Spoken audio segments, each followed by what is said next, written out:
60 years old, smaller than a spoon, and you could have bought a whole set for the same price as one club today. Let's have a look.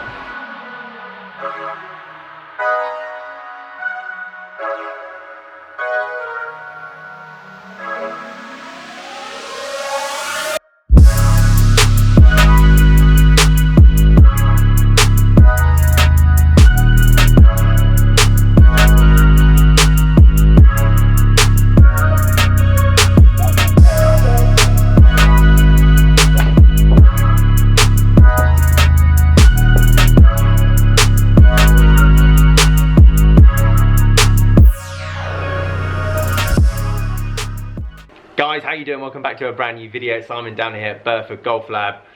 Sam Sneed. I wonder if that'll focus just about. This thing is absolutely tiny. Now, it's a 5-iron. Thank you to Dwayne for lending me this club. Your garage is a bottomless pit of old golf clubs, which is great for my channel, so I appreciate that a lot.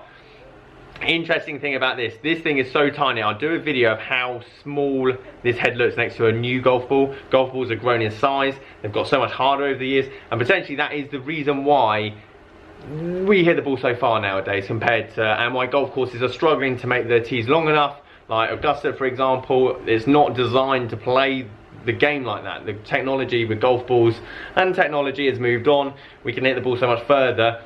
This, loft-wise, again, research, 1960s, 1970s, would have been $75 for the whole set, which is about 3 to pitch and wedge, but then I'm sure houses were only like 500 quid back then.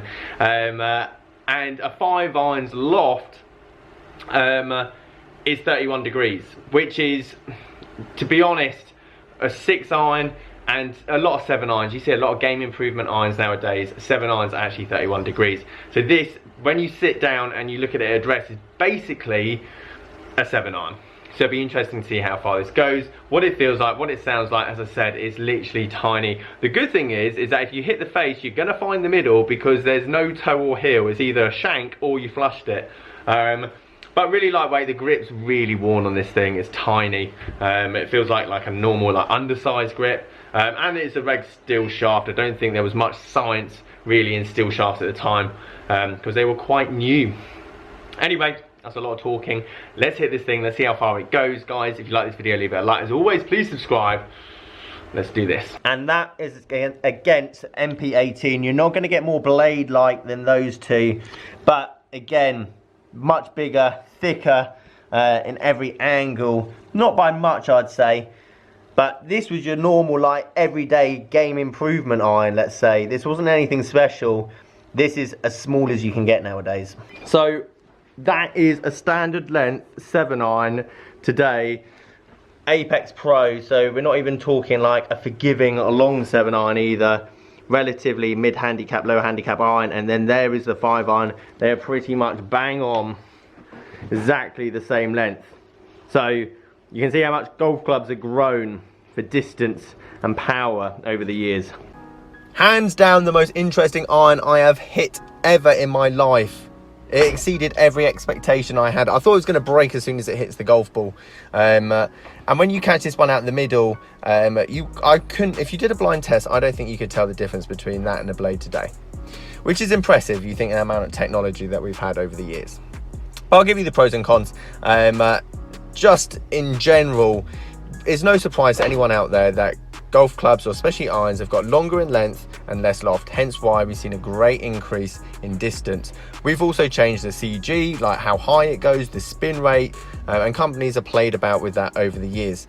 But standing over this is a 7-iron. You hit this, don't know what the number is on the bottom of the club, you stand over it, you will say this looks like a 7-iron.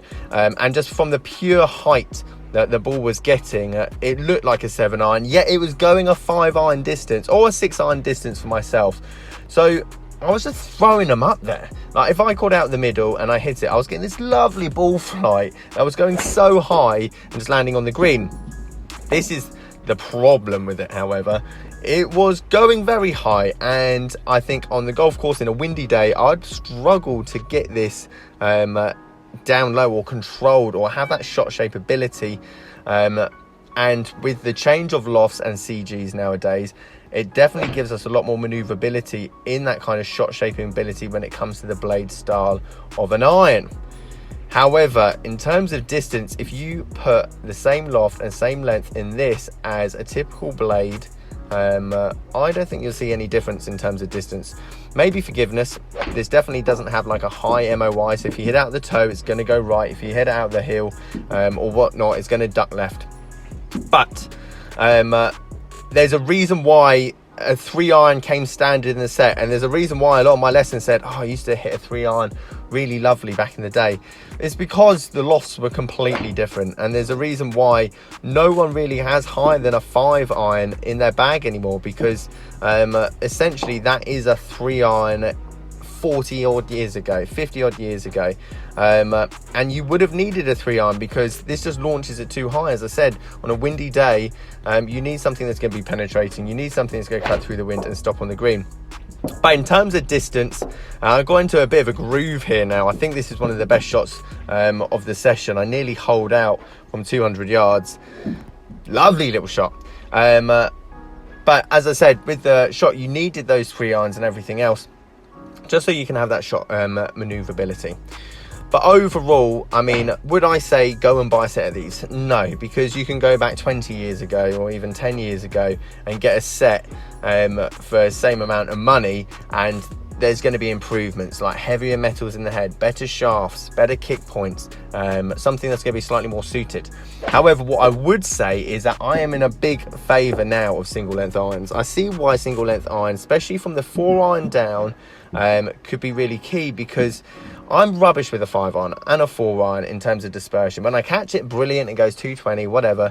But I don't want that. I want something that's going to throw it onto the green. And I'm actually really tempted now just to cut down my 5-iron and my 4-iron, change the lie angles on it, and just go and play with them. Because when I got in a groove with this 5-iron, it's just so comfortable, and I feel like the just added of half an inch throughout that set just makes it too longer. And especially, and I'm essentially a professional golfer, quotation marks, and I struggle with a long iron. So for a lot of beginners, intermediate players, having a 7-iron length 4-iron and 5-iron, I think is actually a really beneficial thing. And I see why I would never do it to my short irons like my pitching wedge or 9-iron or 8-iron, but I think 7-iron and above, if they were the same length, I just feel like I'd be able to control the ball a lot better. So that's why, interesting, surprising. I hope you enjoyed the flurry of shots there. Guys, thoroughly impressed with this iron. I can see why single length irons definitely cater for some players. Now, I don't necessarily, I've hit single length irons as well, so having a long pitching wedge doesn't necessarily make sense, but having your 6, your 5, your 4-iron the same length as your 7-iron, I'd be all over, because once you're in the groove, I mean, I was from 200 yards, I was pretty accurate, and I'm horrendous from 200 yards. My long irons are awful, and traditionally, this would probably be another half an inch longer, inch and a half longer, and it just felt comfortable. And when you hit this out the middle, to be perfectly honest, it felt great. It's as good as any blade out there. Hit out the toe or the heel, you felt it. So you have to zone in. You have to find that spot, and essentially that does help some golfers. When you've got a small target that you put down, you have to find the middle. And if you don't find the middle, it's pretty hard. You're going to miss the ball if you don't find the middle with this thing. So 50 years old, could I go and play golf with it? 100%. Can I get a full set to go and play golf with it? That's another question. I'd love to do it. I'd love to do a video on that. Guys, thank you ever so much for watching. As always, leave a like on this video if you liked it. Please subscribe if you're new, and I'll catch you guys later.